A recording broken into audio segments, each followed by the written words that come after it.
step outside of just the immediate world that you've surrounded yourself with as often as possible? What do you think, once a week?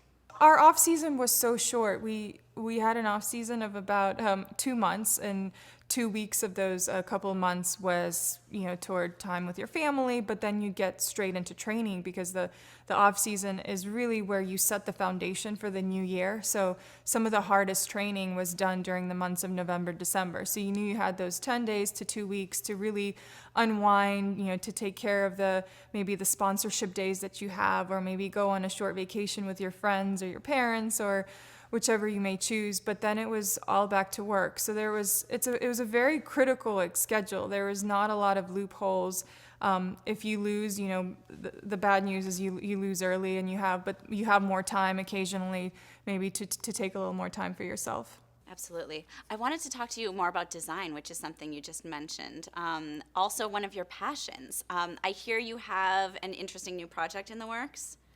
Yes, I became fond of design through travel. I had this, oh, I guess it was not as like a habit, but when I was younger, I used to collect stamps. So I would travel around the world, and my mom didn't join me. And the way that I would connect with her is I would go to a post office in the cities of Paris and Amsterdam, and I would send her a letter and a few stamps from that country.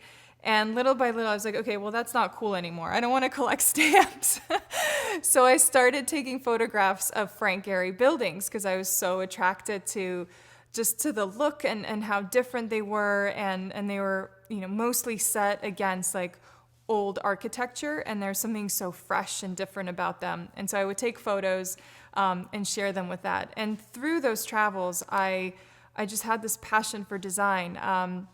And then 8 years ago, I built and designed my home, which was such a fun experience. And for many people, it's very daunting and very detail oriented. And you have to make so many decisions. And at the end of the day, you want to fire your contractor. But I love the experience. I love the journey when you're building something that you're going to feel and touch and live in and see for so many days out of the year. You want to make it unique and special to you and your tastes. And I love that process. So with that, I joined an architectural group with Dan Mays, and we are going to hotels and fitness centers and wellness centers around the world, and we want to recapture what health and wellness means